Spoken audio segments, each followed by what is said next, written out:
You gotta understand, Kanan, that how people see you now is how they're gonna see you forever. How you want people to see you, Kanan? I want them to see me as not who my mother is. Gotta be real careful, Kanan. They ain't get to where they are without dropping a whole lot of bodies behind. Oh, like how you got the way you are? All right. Look with your mother, kid, not you. It seems like those of us in business with you are now being attacked.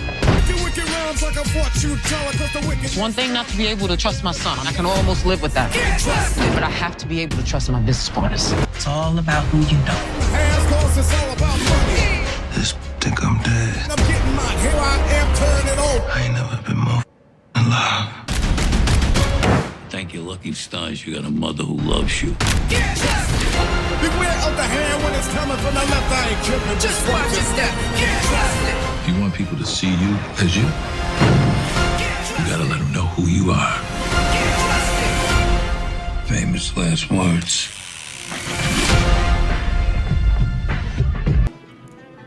What's up, big ass niggas? This your boy J Miles, and I am back with another video. And you know what to do. If you're new, go ahead and hit the subscribe button, leave a like, comment, let me know what you're thinking, but most importantly, make sure you share it with your glad friends.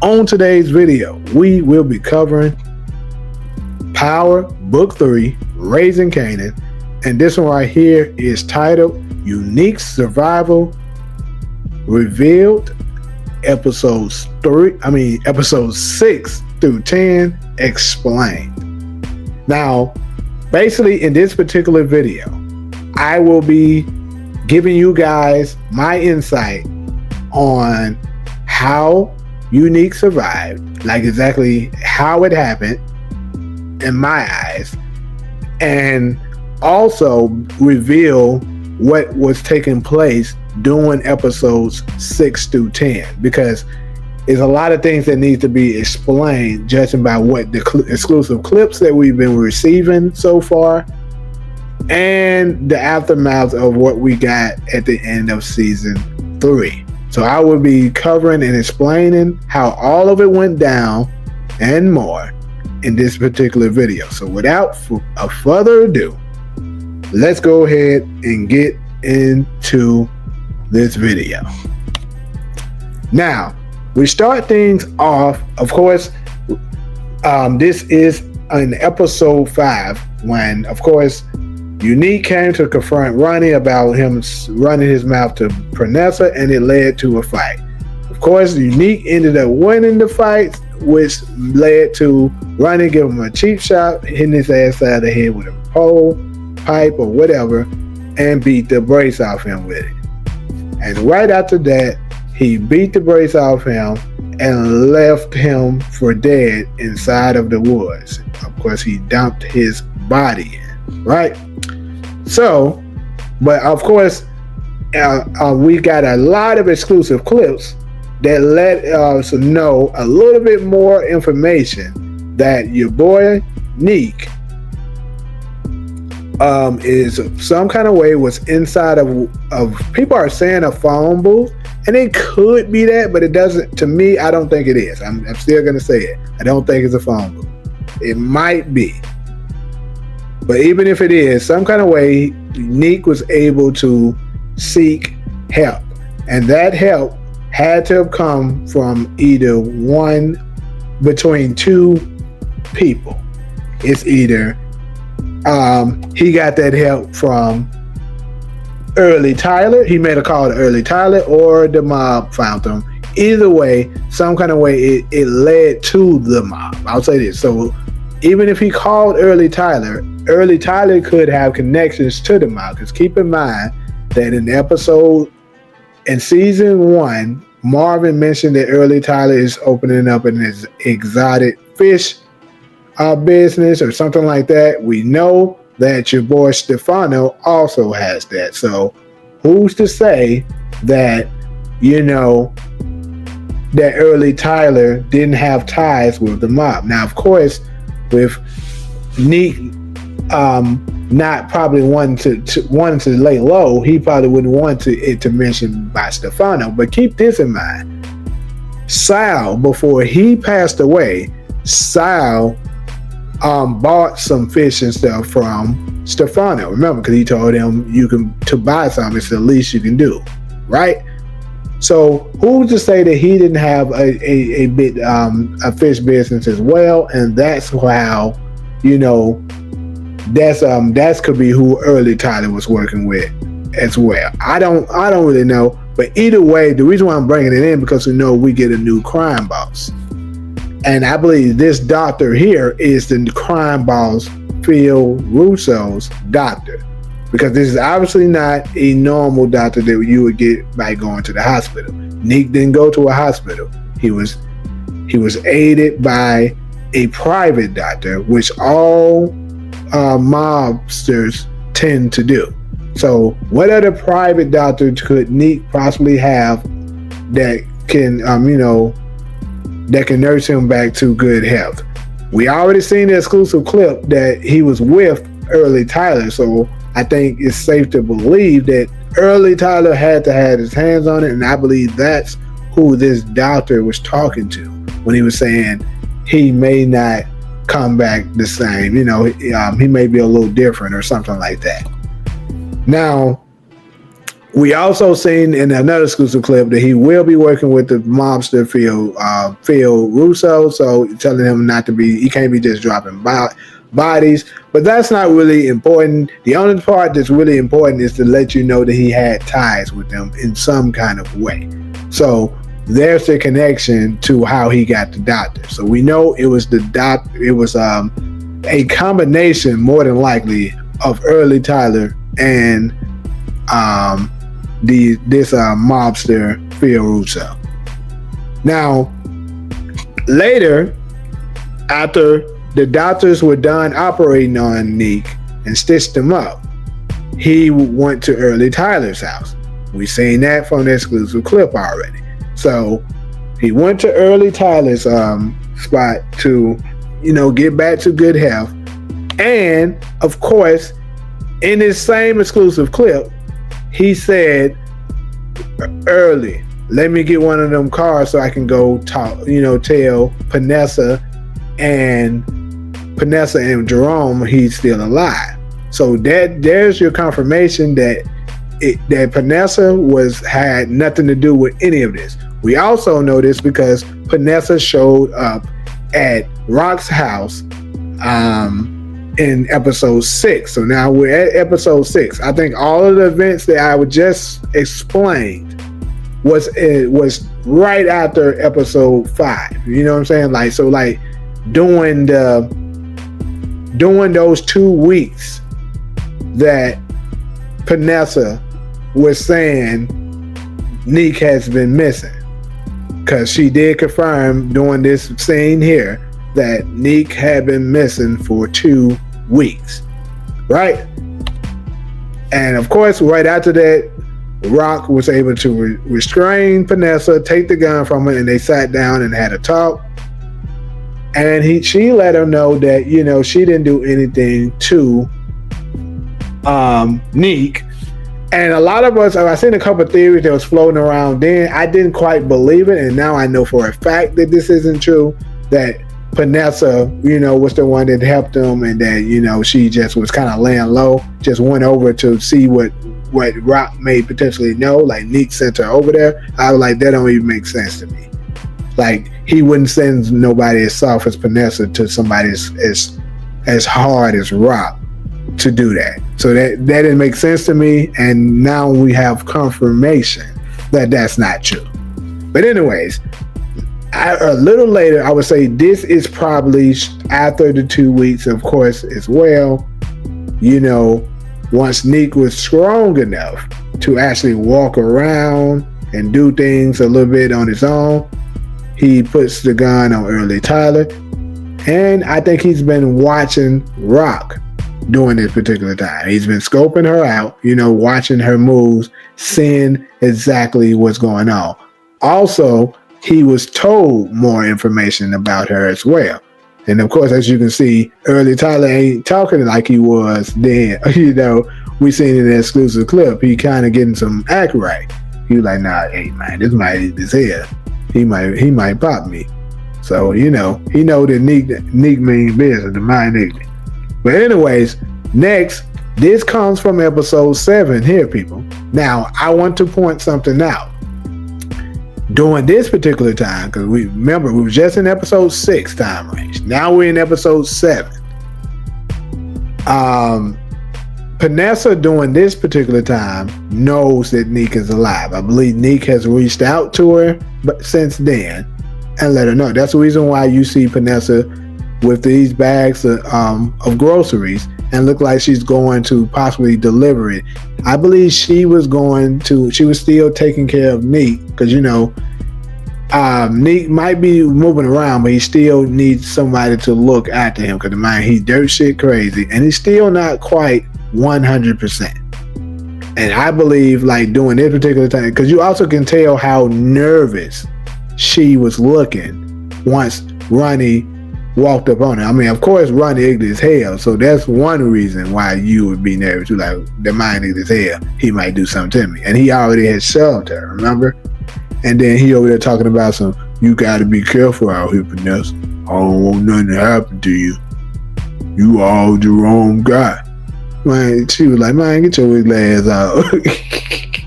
But anyways, though, during this particular time, Vanessa knew that Neek was alive, but she was told to keep it under the radar. I'm pretty sure Neek had already told her everything, that it was indeed Ronnie who did that to him, I meant, and, to stay on her P's and Q's. If you have any confrontations with Ronnie, avoid conflicts at all costs, the mind ignorant.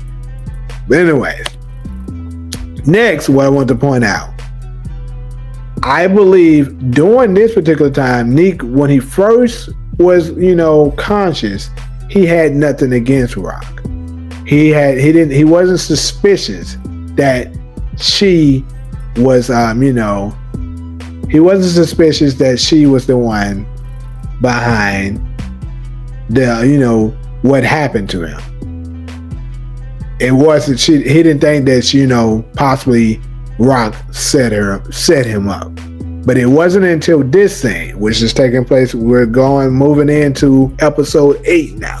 Because you remember, Vanessa saw Ronnie and Juliana at her house, at her and Neek's house, looking like they was getting it on. You know what I'm saying?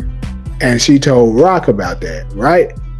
So that's how Rock was able to get his information. And also, keep this in mind, Rock told Vanessa that Ronnie was working with Kanan. Now that is what's going to trigger Unique, because he's going to be like, oh, so Kanan is working with Ronnie. That means they don't set me up, because he's going to be getting his work from the Colombians and stuff like that. Rock, he's going to then find out that Rock took over the work that he had. So he was like, oh, so they don't got me out the way, and now all of them working together to, working together to just keep the business all for themselves. And that's where I think right after that, Vanessa went back and reported to Neek that everything that Rock told her. And that's possibly where, after that is when Neek had that gun on early Tyler. It's like, that B think I'm dead, but I ain't never been more effing alive. That could be, after this. But, anyways, I believe after that, that's when Neek decided he was going to start taking vengeance. He wanted vengeance. He was like, yeah, it's time to get revenge. It's time to get some get back. They bitch been playing me all this time. And that is where this photo, here it comes. But keep in mind, season 4, I believe episode 1 is going to be filled with flashbacks. It's going to be showing us exactly everything that has taken place. You know what I'm saying?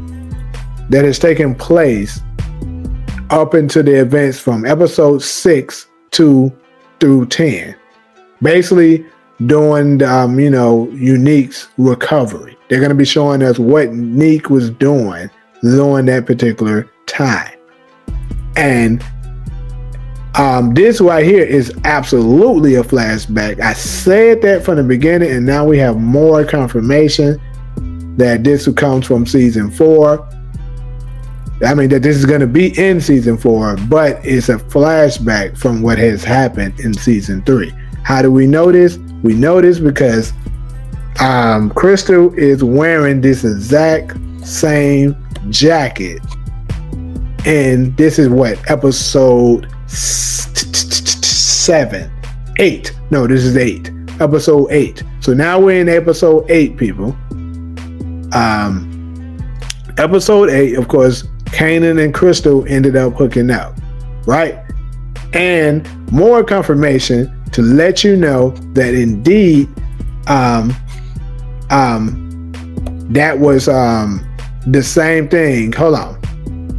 Real quick, I want to point out. Give me a second. When this photo here, this is when Neek came to Kanan's apartment, but I believe Kanan wasn't there. That's what I believe happened here. He came here.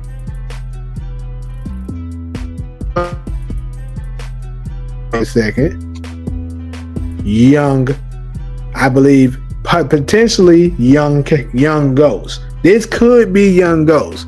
Now I know a couple of people said that they believe that it's Romero, but I'm gonna say I'm not gonna say 100% 10 toes down this is Ghost, but I'm gonna say it's a good chance of it. Reason why is because remember what the description that they said Ghost was in the original Power when he was a kid. Angela's father and her sister Pies said Ghost was a punk that was playing lookout for those gangsters. Remember that.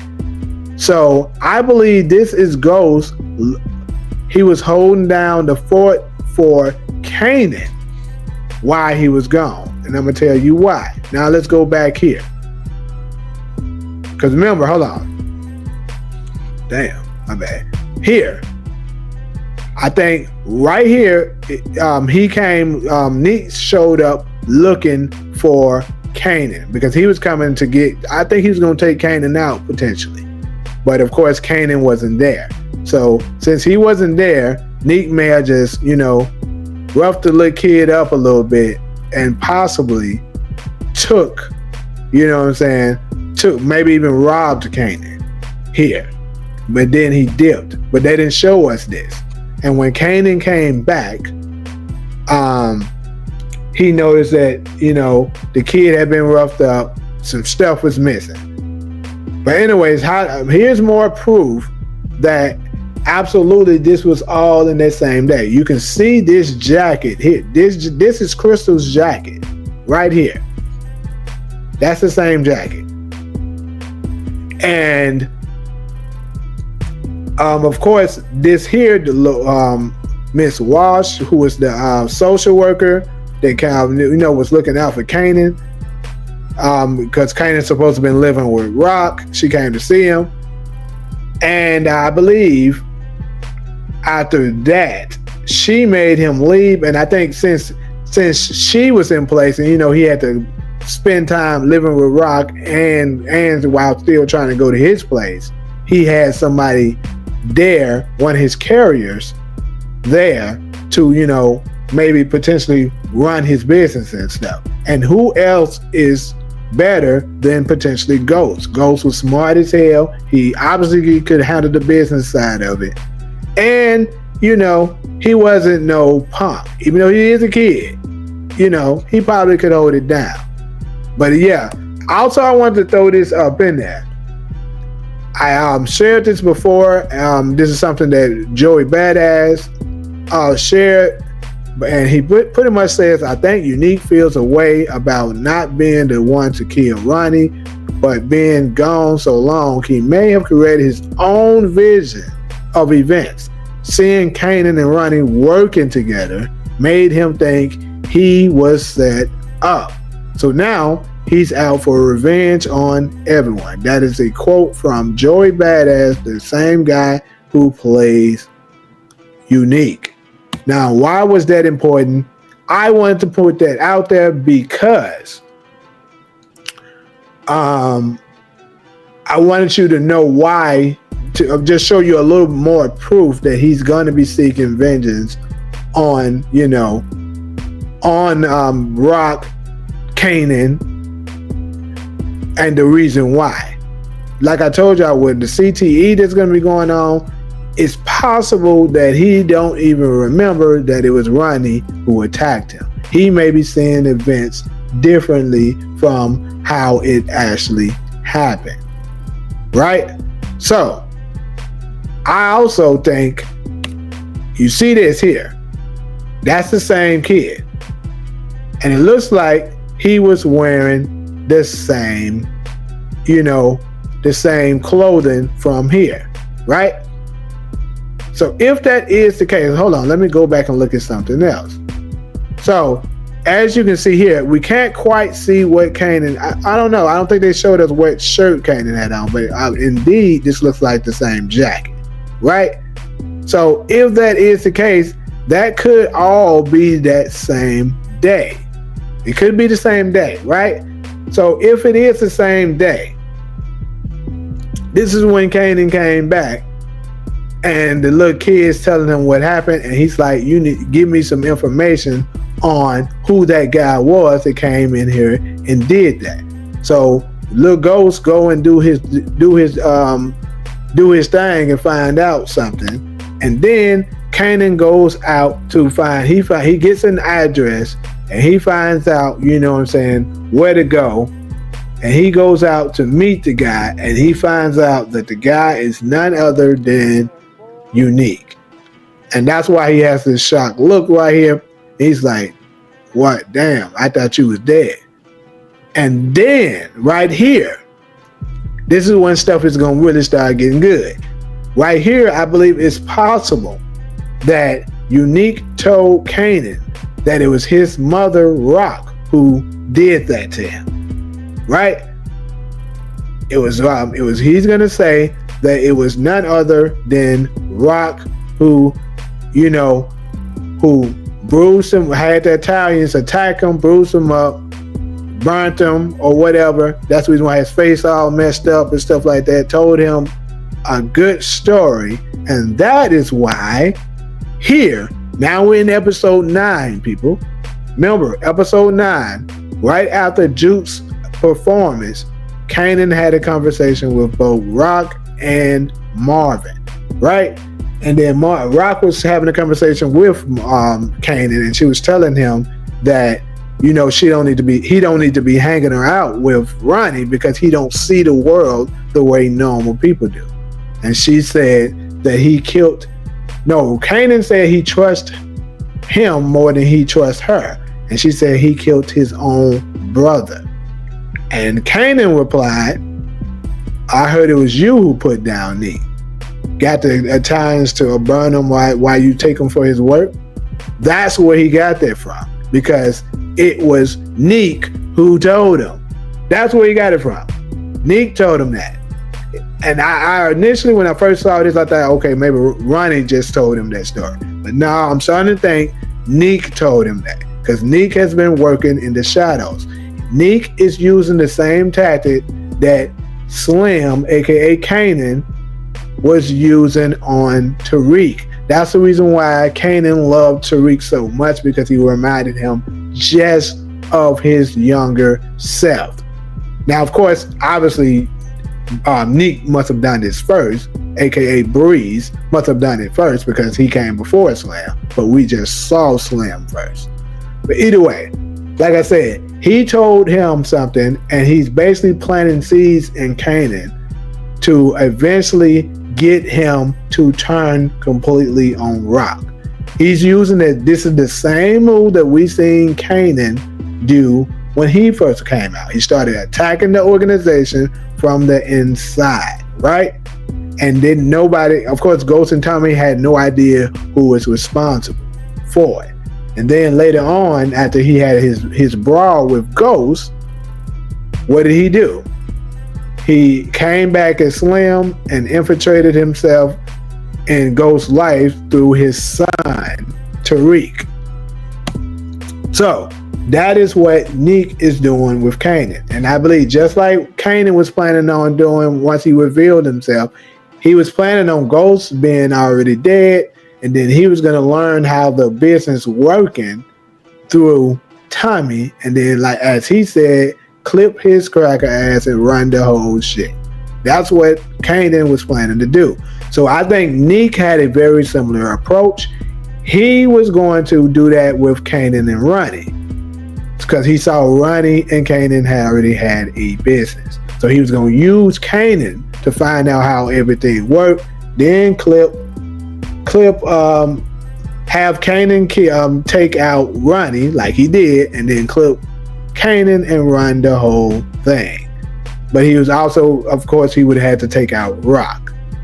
But as we know, it didn't work out that way. Now moving on, we are now in episode 10. So obviously in episode 10, Ronnie sicked some people on Rock, and they performed a drive-by on her while she was at a red light. So that infuriated Kanan, and that changed things a little bit more. Now Neek got exactly what he wanted, because now he used the hate that Kanan had for Ronnie to take out now the hate actually I think he wanted to be the one to take out Ronnie himself, but because you can tell by what that post that that statement that Neek gave us, aka Joey Badass gave us, that he felt some type of way about not being the one to take out Ronnie. So I guess he was planning on doing that himself, but like I said, his mind is all over the place. I think he's going to have a lot of memory loss, and one while he's thinking this way, next while he's going to be thinking the other. But anyways, next we go ahead and get to later that night, and I believe more than likely Neek was telling Ronnie or Rock, perhaps. More than likely, I think he was telling Ronnie. And this is when he found out that his brother had been taken out, inside of this warehouse. And this is actually going to make him, I think he's going to actually be a little hurt about it. Not only because that's his brother, but I think it's because he wasn't the one to be able to take him out. And obviously I think he's still, even though all this happened, even though Ronnie, whether he remembers or not that it was Ronnie who did that to him, is irrelevant, because he's still going to have mad love for his big brother Ronnie, and I don't think that is going to change. So there you have it, my people. That is the story from episode 6 to 10 of what happened, how did Neek survive, and how did he end up in that warehouse, and what we're going to be looking forward to at the start of season 4. We're going to be getting flashback scenes showing up the events of how Neek survived, how he recovered, and what is his current agenda. That is what we're going to be seeing in episode 1 of season 4. So pretty much that's all I got for y'all as far as this particular video. I know this one was a bit long, but hey, I had a lot of explaining to do, and if you ask me, I think this is a good video. And I think I'm not going to be 100% on the money with this, but I'm pretty sure I'm pretty good on it.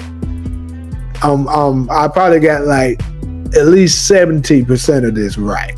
I would go ahead and put my stamp on it, just like I was telling y'all doing book 2 Ghosts when that was going on, and I was hitting a lot of those and getting it right.